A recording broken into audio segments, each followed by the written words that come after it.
Tomen sus asientos, amados. ¿Cómo estamos?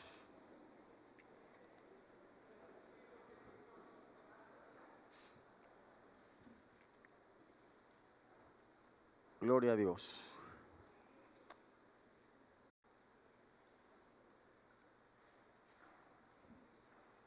Continuamos con el estudio en el libro de Esther. Usted ha recibido las notas del estudio, ¿verdad? Para poderlo seguir. ¿Todos tienen las notas? Amén. ¿Habrá alguien que no tenga las notas, que de alguna forma no le dieron? ¿Sí lo tiene? Todos tenemos, ¿verdad? Amén. Creo que todos las tienen.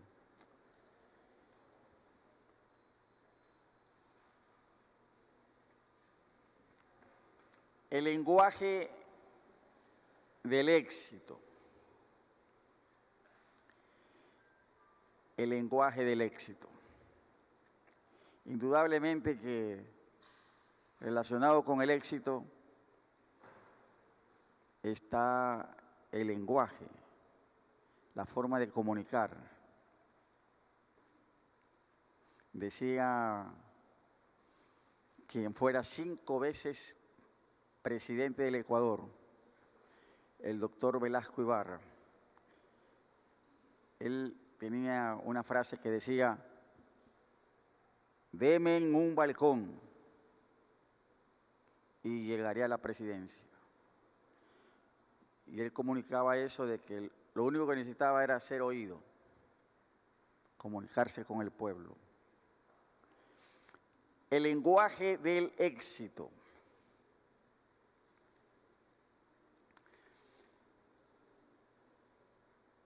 Y en relación con este énfasis, lenguaje, comunicar, en el texto bíblico, y hablamos de toda la Biblia, y también lo encontramos en el libro de Esther, en el texto bíblico encontramos lo que se llama estructuras quiásticas, ¿verdad? Poco rara la palabra. Estructuras quiásticas. Una estructura quiástica la podemos ver cuando hay conceptos o palabras que se repiten en orden inverso, ¿verdad? Eso es una estructura quiástica. De pronto en un libro, en un capítulo, hay conceptos o palabras que se repiten en orden inverso, en una redacción o versículo, para hacer hincapié en un punto amplio. También se la conoce como paralelismo invertido.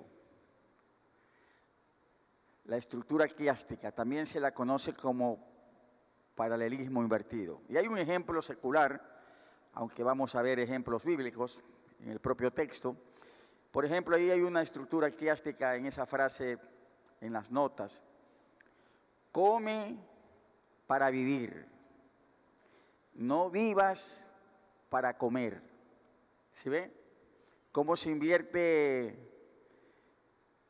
las palabras, los conceptos, ¿verdad? Primero está el comer para vivir. Y luego se invierte, y lo primero que habla es de la vida, del vivir. No vivas para comer. ¿Sí ve la idea?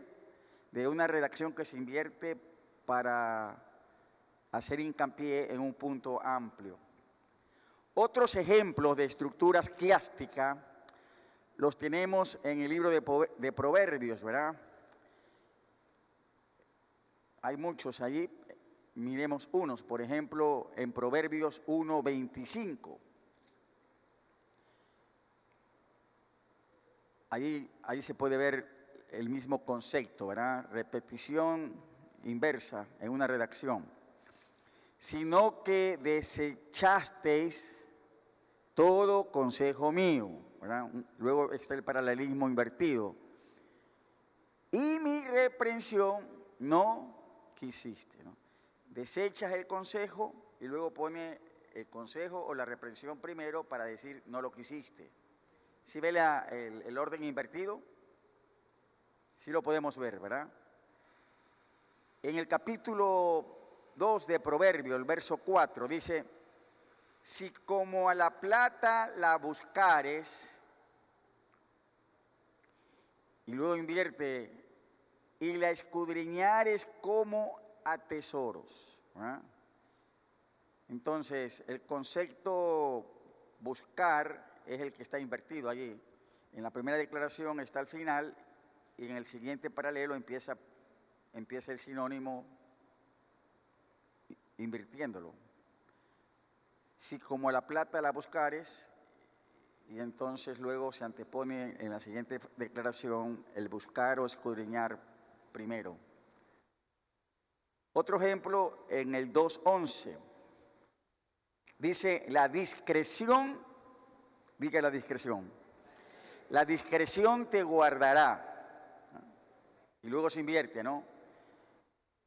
Te preservará la inteligencia. ¿Sí ve el orden invertido? Gracias por todos los amenes, ¿no? La discreción te guardará. Guardará está al final. Y luego se invierte el orden.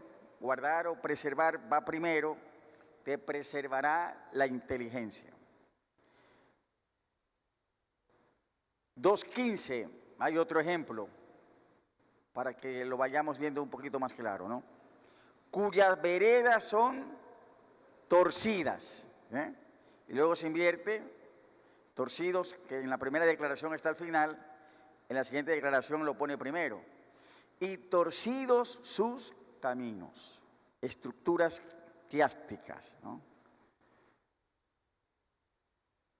Conceptos o palabras que se repiten en orden inverso en una redacción o versículo para hacer hincapié en un punto más amplio. Entonces, hay muchos ejemplos en Proverbios y, por supuesto, en el libro de Esther. ¿Estamos? Ahora, en sus notas dice, amados, considerar estos detalles del texto bíblico, porque son detalles del texto bíblico y hay otros, pero como esta noche estamos enfatizando el lenguaje del éxito, ¿verdad? Considerar estos detalles del texto bíblico, darnos cuenta de los mismos, debe aumentar nuestro aprecio por las Escrituras y maravillarnos, no solo sobre lo que Dios ha inspirado, sino también cómo lo ha inspirado. Bien, continuando nuestro estudio del libro de Esther, esta noche nos centraremos, entrando ya en el capítulo 7, los versículos 1 al 4. Terminamos el capítulo 6 y vamos a introducirnos en el capítulo 7. Esta noche consideramos los primeros 4 versículos de Esther. Pero dice, releamos los versículos precedentes para tener presente los sucesos recientes. De manera que vamos a leer de Esther capítulo 6, el verso 12, hasta el capítulo 7, el versículo 4. En nuestras Biblias. Vamos a participar de la palabra de Dios. ¿Trajo su Biblia, hermano? Esther 6, leeremos del verso 12 de Esther 6 hasta el verso 4 del capítulo 7. Después de esto, Mardoqueo volvió a la puerta real y Amán se dio prisa para irse a su casa apesadumbrado y cubierta su cabeza. Ustedes.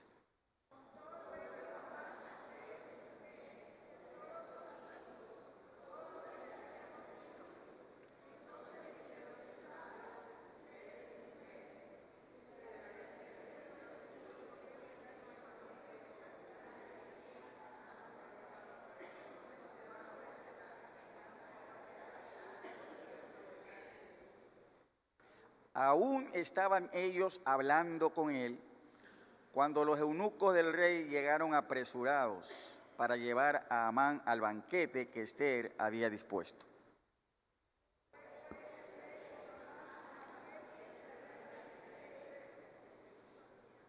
Y en el segundo día, mientras bebían vino, dijo el rey a Ester: ¿cuál es tu petición, reina Ester?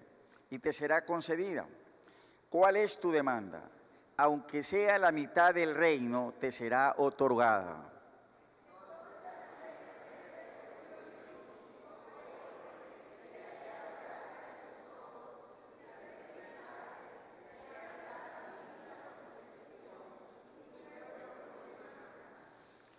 Porque hemos sido vendidos, yo y mi pueblo, para ser destruidos, para ser muertos y exterminados. Si para siervos y siervas fuéramos vendidos, me callaría, pero nuestra muerte sería para el rey un daño irreparable. Oramos. Señor, gracias por este tiempo de bendición, siempre que podemos considerar de tu preciosa palabra. Espíritu de Dios, te rogamos poder oír tu voz, una vez más ser ministrados por ti, cada una de nuestras vidas, con tu palabra. Gracias te damos por hacerlo, en el nombre de Jesús. Y la iglesia del Señor dice, amén. Y entonces, vamos a la pregunta, ¿verdad? Veamos si quedó claro el concepto, si me pude hacer entender. En Ester 7, los versículos 1 al 4 que consideramos esta noche, ¿en dónde vemos en estos versículos de Ester 7, del 1 al 4, en dónde vemos una estructura quiástica? ¿O no hay o sí hay? ¿En cuál versículo hay una estructura quiástica? Conceptos o palabras que se repiten pero en orden inverso. En el 1, en el 2, en el 3, en el 4. ¿Hay o no hay? Escucho la respuesta. En esa nave, ¿qué dice esa nave? ¿En dónde hay una estructura quiástica? Gracias, le escuché bien claro. ¿Aquí? ¿Aló? ¿Esta nave o no hay? Aquí dicen en el 3. Yo estoy atento porque a lo mejor puede ser que uno de ustedes descubra otra que yo no he descubierto, ¿no? Aquí dice en el 3. Acá, en el 4. Allá en esa nave, 4 también. 4, 4. En el 3. En el 4. En el 3. En el 4.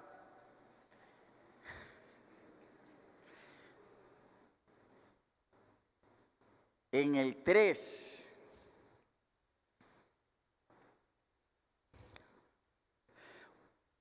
en el 4, mis hermanos, ¿verdad?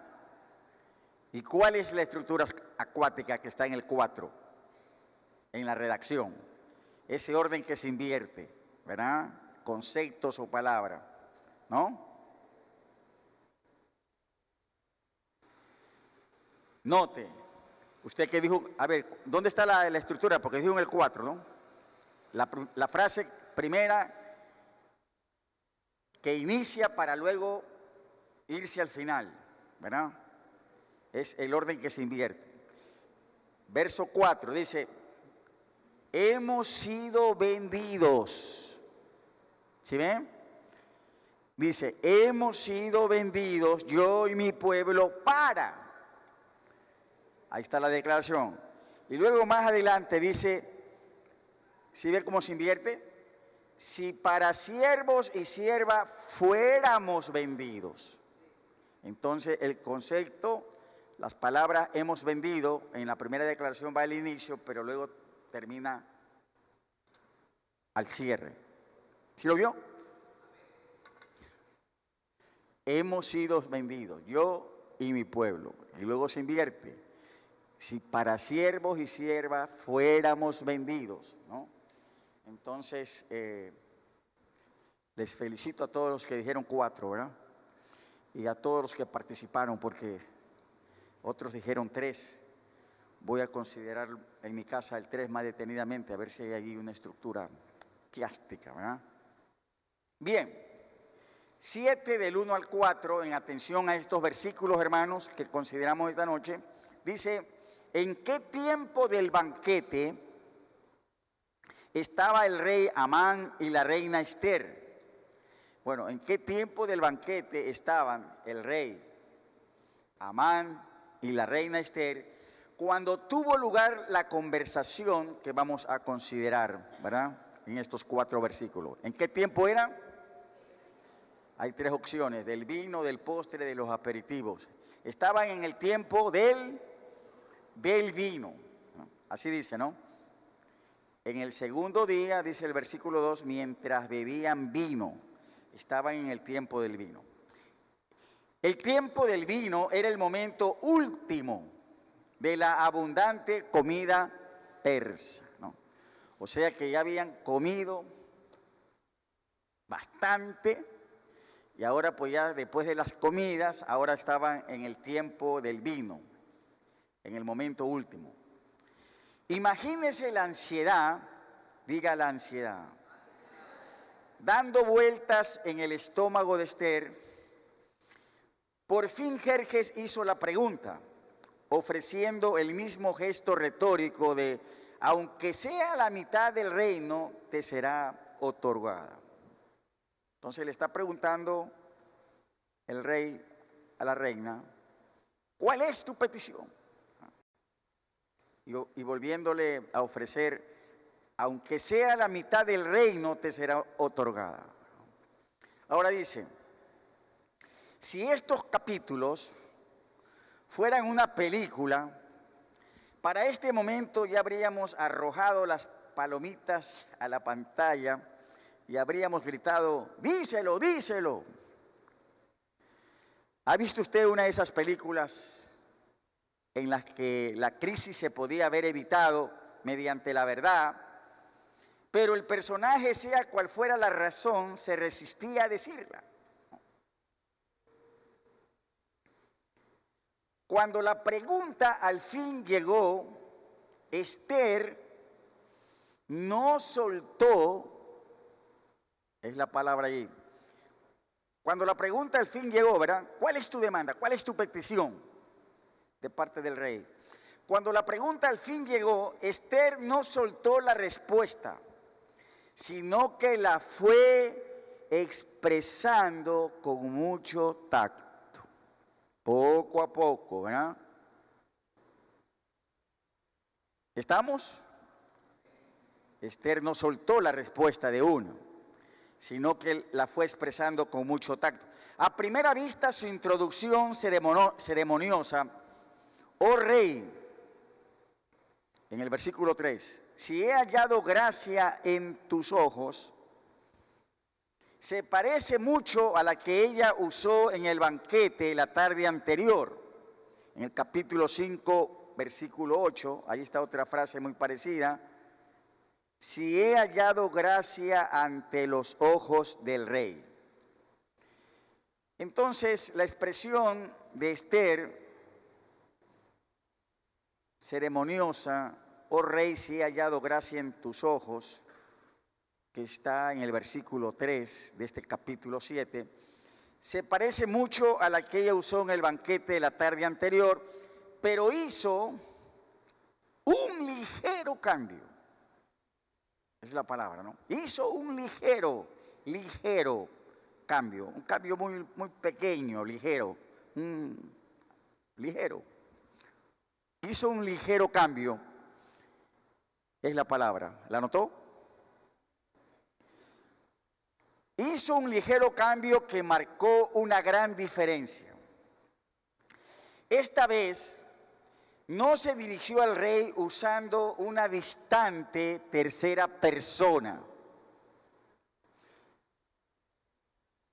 No se dirigió al rey usando una distante tercera persona: si he hallado gracia ante los ojos del rey.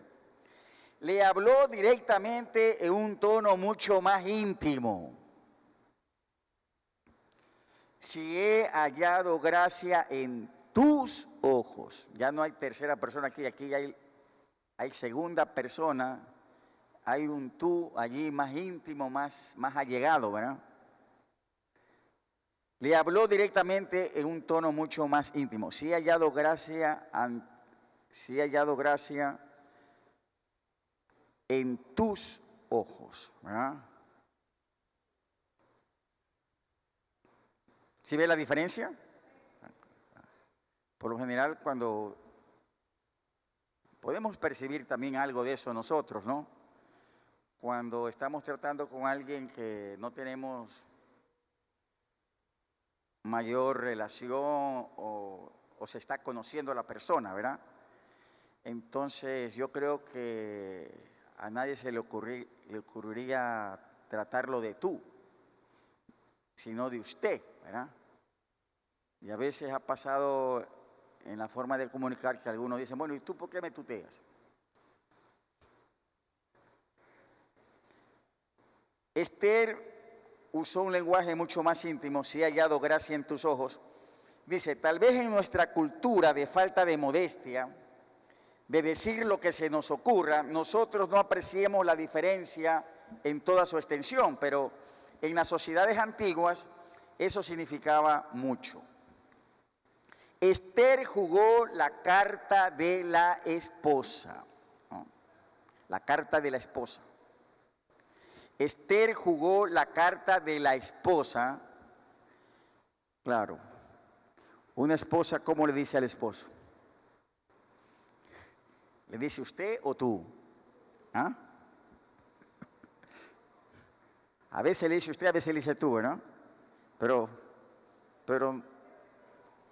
no hay nada de extrañeza de que el esposo le diga a la esposa tú, o de que la esposa le dice al esposo tú, ¿verdad?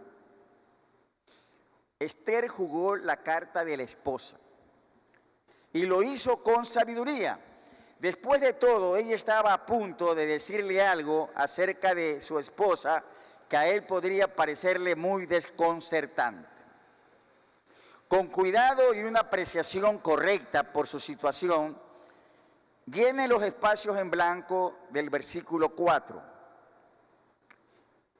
Tenemos el versículo 4, ¿verdad? En la pantalla, gracias. Entonces, dice, llene los espacios en blanco. Hay que llenar el espacio en blanco en relación con el versículo 4. Porque hemos sido vendidos. ¿Qué se pone en el espacio en blanco? Eso. Hemos sido vendidos, entonces hay que completar. Yo, las palabras de Esther, ¿verdad? Yo y mi pueblo, para ser destruidos, para ser muertos y exterminados. Ahí lo tiene, mi hermano. Salió el gato encerrado. Salió el gato encerrado. El rey Jerjes se había casado con una judía y la había coronado reina del vasto imperio persa. Él no llegó a esa conclusión paso a paso.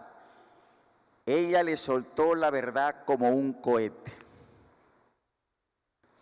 Al usar las palabras yo y mi pueblo, ella transmitió la idea de que eran uno solo. El destino de ellos era su destino. La sabia reina sabía que la disposición de proteger a su reina por amor de su propia dignidad, bien podía ser su única motivación para librar de la muerte a un pueblo al que él ya había sentenciado. De nuevo, Esther escogió sus palabras, porque Esther sigue hablando en este diálogo, y Esther escogió de nuevo sus palabras cuidadosamente al expresar su petición, ¿verdad?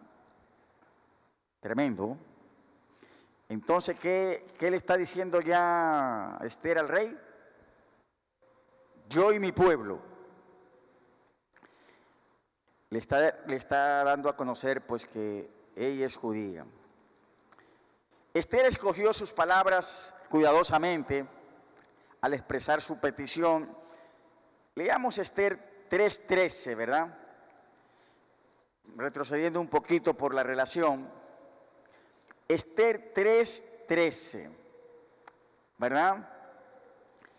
Dice en este versículo, gracias por ponerlo en la pantalla, ¿cuáles eran las 3 acciones que el decreto real ordenaba llevar a cabo con respecto a los judíos?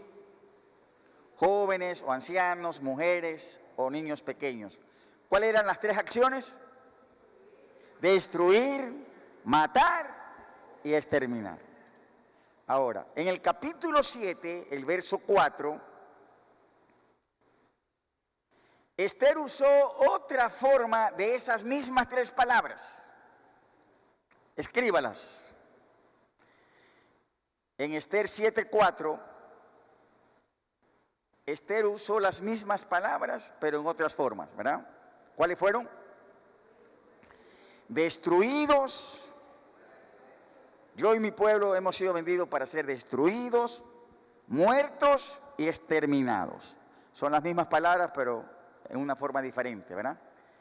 Destruir, matar y exterminar, destruidos, muertos y exterminados. Ahora, ¿por qué Esther pudo haber expresado su descripción del decreto exactamente de esa forma, ¿no? Hemos sido vendidos, yo y mi pueblo, para ser destruidos, muertos y exterminados. ¿Por qué Esther pudo haber expresado su descripción del decreto exactamente de esa forma? Dice, Esther probablemente repitió los mismos términos, destrucción, muerte y exterminio, para despertar la memoria del rey. Para despertar la memoria del rey y enfatizar el horror. Entonces el rey decía, destruidos, muertos y exterminados. ¿De dónde fue que firmé yo esto? ¿Dónde escuché esto? ¿No? Destruir, matar y exterminar. Entonces Esther usa las mismas palabras en diferentes formas, pero básicamente las mismas, para despertar la memoria del rey y enfatizar el horror. Mientras tanto, el cerebro detrás del plan bebía vino en esa misma mesa. Me gusta la perspicacia de un comentarista sobre la línea tan fina, diga línea tan fina, que Esther tuvo que evitar cruzar. Hay un interesante comentario a este respecto. La línea tan fina que Esther tuvo que evitar cruzar. Ella entiende muy bien la naturaleza delicada y precaria de su posición. La amenaza contra ella y su pueblo tenían 2 actores, Amán y el rey. ¿Es cierto? Los 2 habían actuado. El uno se sacó el anillo, el otro se aprovechó, hizo el decreto como le dio la gana, pero la amenaza contra ella y su pueblo tenía 2 actores, Amán y el rey, y los 2 están allí presentes. Ella, diga ella, ¿quién? Esther, debe de alguna manera exponer la culpabilidad de Amán. Esther debe de alguna manera exponer la culpabilidad de Amán, mientras que al mismo tiempo no debe dar la impresión que estaba acusando al rey. Si ve la línea finita de no pasarse de lo uno a lo otro, aunque los 2 habían actuado, Esther tenía que exponer la culpabilidad de Amán, sin acusar al rey. Por eso su respuesta está muy bien pensada y presentada con un gran tacto. Poner al rey a la defensiva hubiera sido un grave error. Uno de los elementos más inteligentes de la exposición bien planeada ante Jerjes la encontramos en la segunda parte del versículo 4. Estamos enfocando el versículo 4, ¿no? La segunda parte, ¿qué dice? Si para siervos y siervas fuéramos vendidos, Me callaría, pero nuestra muerte sería para el rey un daño irreparable. ¿Qué condición afirmó Esther que no habría justificado su participación?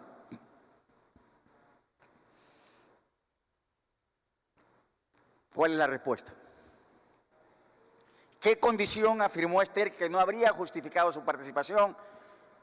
Ella dice una condición, dice, si se hubiera dado así, yo me callo, no digo nada. ¿Cuál fue la condición que ella menciona que no habría justificado su participación? Ella dice, ¿cómo dice? Si hubieran sido vendidos para siervos y siervas. Entonces Esther está diciendo, mira, el rey le está escuchando, ¿no? Si hubiéramos sido vendidos para siervos y siervas, dice la reina Esther, me callaría. ¿Por qué piensa usted que ella agregó esta aclaración? Si para siervos y siervas fuéramos vendidos, me callaría, pero nuestra muerte sería para el rey un daño irreparable. ¿Por qué piensa usted que ella agregó esta declaración? Esther supo escoger las palabras con mucho tacto. Dice, tanto Esther como Amán reconocían con toda claridad que el rey tenía muy poco interés en todo lo que no estaba centrado en él. Al rey poco le interesaba lo que no estuviera centrado en él. Para Jerjes, diga para Jerjes, nada importaba más que Jerjes. Su egocentrismo era su punto débil y la forma más rápida de acercarse a él. Esther calificaría muy bien para ser una de las grandes políticas de su tiempo, porque sí que sabía comunicar, contacto, saber llegar, ¿verdad? ¿Está conmigo? Esther calificaría muy bien para ser una de las grandes políticas de su tiempo. Ella se acercó a la mesa de negociación con poca o nula experiencia. No obstante, logró lo que parecía imposible, anular una ley que parecía irreversible. Por supuesto, diga por supuesto. Usted y yo sabemos que la providencia divina era la suprema razón de su éxito, pero poco de nosotros negarían que Dios usó su manera de abordar el asunto. Educada, femenina, dulce, inteligente y astuta. ¡Qué mujer! Como todas las mujeres de Casa de Encuentro con Dios. Las hermanas digan amén, ¿verdad? Imagínense una mujer así, ¿ah? Aquí yo las puedo ver, ¿verdad? Educada, femenina, dulce, inteligente y astuta. Gloria a Dios por todas las mujeres como Esther. El apóstol Pablo vio el éxito con palabras desde una perspectiva diferente, ¿verdad? ¿Qué quiso él decirnos en 1 Corintios capítulo 2, los versos 4 al 5? Primera carta a los Corintios, el capítulo 2, verso 4 al 5. Cuando esté en el pasaje, dígame. Primera de Corintios 2, verso 4 al 5. Dice, el apóstol Pablo vio el éxito con palabras desde una perspectiva diferente, ¿no? ¿Pablo vio o no vio el éxito con palabras? ¿Ah? Pablo sí que era Pablo. Y también la forma de comunicar. Pablo vio el éxito con palabras desde una perspectiva diferente. En 1 Corintios 2, verso 4 y el verso 5, dice Pablo: y ni mi palabra, ni mi predicación fue con palabras persuasivas de humana sabiduría, sino con demostración del Espíritu y de poder, para que vuestra fe no esté fundada en la sabiduría de los hombres, sino en el poder de Dios, ¿verdad? ¿Qué está diciendo Pablo en estos versos? Él dice: ni mi palabra, ni mi predicación fue con palabras persuasivas de humana sabiduría, ¿no? Sino, y se refiere a la palabra y a la predicación del apóstol, sino que ese sino debe tener un implícito, sino que es como que Pablo dijera, sino que mi palabra y mi predicación fue con demostración del Espíritu y de poder. ¿Estamos? El poder del Espíritu Santo estaba sin duda obrando en Persia aquella noche, aunque Esther no se dio cuenta de ello. ¿Estamos, amados? El lenguaje del éxito que enfatizamos esta noche, el lenguaje del éxito escoge las palabras con el poder del Espíritu Santo. ¿Cuántos pueden decir amén a eso, hermanos? El lenguaje del éxito escoge las palabras con cuidado, con el poder del Espíritu Santo. Gloria a Dios. El príncipe de los predicadores, llamado Charles Spurgeon, ¿verdad? Él hace un comentario acerca de esto, ¿no? Y él habla del mucho, bueno, en el libro que él escribe, Discurso a mis estudiantes, el príncipe de los predicadores, él habla de ser muy cuidadoso aún hasta del orden de las palabras, al comunicarlas. ¿En qué orden las va a comunicar? ¿Sabe que a veces hay palabras que impactan más? Pueden ser las mismas palabras, pero pueden impactar más de la manera en cómo las dijo y en el orden en que usó las palabras. No sé si me hago entender, ¿no? Porque una oración puede tener 6, 7 palabras y pueden llevar un orden. Y el príncipe de los predicadores dijo, debe ser cuidadoso hasta en el orden en que usted va a comunicar las palabras, porque a veces variar el orden de la palabra, como hemos visto aquí en las estructuras quiásticas, ¿verdad? Expresiones que una declaración se invierte para hacer hincapié en un punto más amplio. Y es lo que estamos diciendo. El lenguaje del éxito escoge las palabras con cuidado. Y como habló Pablo, con el poder del Espíritu Santo. Cuando Esther dijo, ¿qué dijo Esther? Cuando Esther dijo, yo y mi pueblo, estaba diciendo la verdad acerca de ella. Esther dijo, yo y mi pueblo. ¿Qué estaba diciendo? Estaba diciendo la verdad acerca de ella misma. ¿Qué estaba diciendo Esther? Yo y mi pueblo. Ella era judía. En sus notas dice, amados, hay muchos encarcelados, diga encarcelados. El lenguaje es figurado, ¿no? Porque no nos referimos a los que están en la cárcel, esos están encarcelados.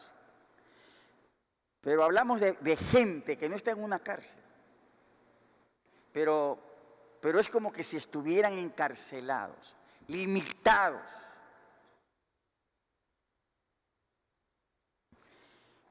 Esa es la figura. Hay muchos encarcelados por falta de disposición para decir la verdad acerca de sí mismos.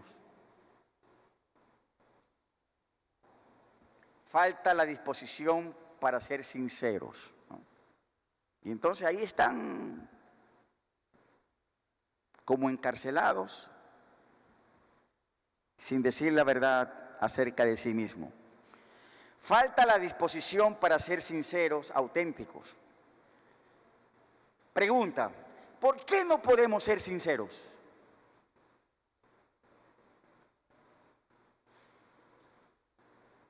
La respuesta está en que hacerlo nos puede costar mucho. Esa es la razón por la que Esther vaciló, la razón por la que tuvo que ayunar, orar y planificar, porque ella sabía que iba a tener que decir la verdad sobre sí misma. Cuando antes, por mucho tiempo, Mardoqueo le había dicho, no digas a nadie,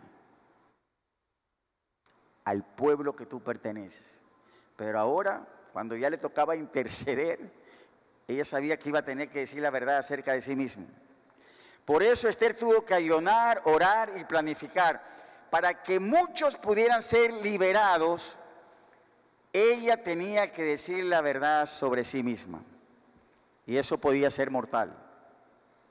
A veces usted decide que las personas son dignas de saber la verdad sobre usted. Adán y Eva tuvieron que decir la verdad. Jacob tuvo que decir la verdad cuando confesaba al ángel su nombre, diciéndole, soy Jacob, soy suplantador y engañador. Decir la verdad nos trae corrección. Decir la verdad nos trae esperanza.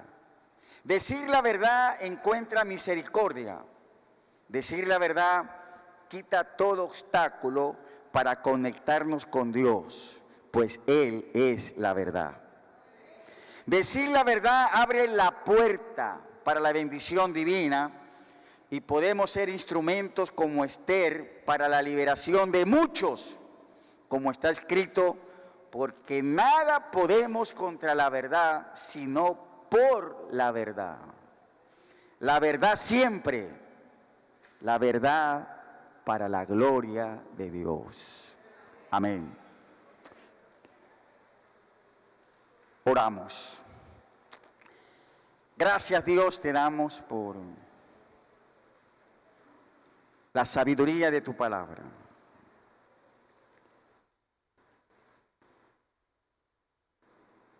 Circunstancias, Señor, hay diversas en el trabajo, en la familia, en los negocios. Son muchas las circunstancias donde a veces se necesita una palabra oportuna, saber abordar un asunto del cual vamos a hablar. Gracias, Señor, por la sabiduría de tu palabra para ser cuidadosos en escoger las palabras. Cuando se dan momentos no fáciles, cuando de por medio hay mucho, cuando relaciones pueden ser afectadas. Gracias por la sabiduría de tu palabra. Gracias sobre todo por el Espíritu Santo de Dios. Gracias, Señor. La predicación, la palabra del apóstol, sí, fue su palabra y fue la prédica del apóstol, pero acompañada con el poder del Espíritu Santo. Oh Dios, dígale al Señor en esta noche, Señor, donde tú me lleves cada día, como hombre, como mujer de Dios, que podemos tener en diferentes circunstancias las palabras siempre con sabiduría, con el poder de tu Espíritu Santo. Gracias, Señor. Hay situaciones de liberación, necesidades que van a ser suplidas. Si como Esther, en uno u otro diálogo, abordando uno u otro asunto, tenemos las palabras adecuadas, sabemos escogerlas, contando siempre con el respaldo de tu Espíritu. Gracias, Señor. Que podemos ser siempre libres, no encarcelados, ocultando la verdad. Que nuestras vidas pueden ser ministradas, Señor, trayendo todo a tu preciosa luz. Gracias, Espíritu Santo de Dios. Tú lo haces. Y gracias por tu palabra. Nada podemos contra la verdad, sino por la verdad.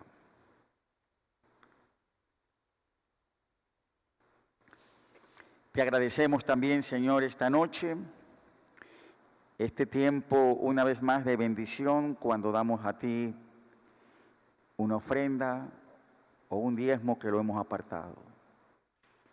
Y gracias por tu promesa de bendición sobre nuestros trabajos, sobre nuestras finanzas al hacerlo. Una vez más, con gratitud, creyendo, lo hacemos en el nombre de Jesús. Amén y amén. Los hermanos encargados nos ayudan para recibir en este tiempo las ofrendas y los diezmos del Señor.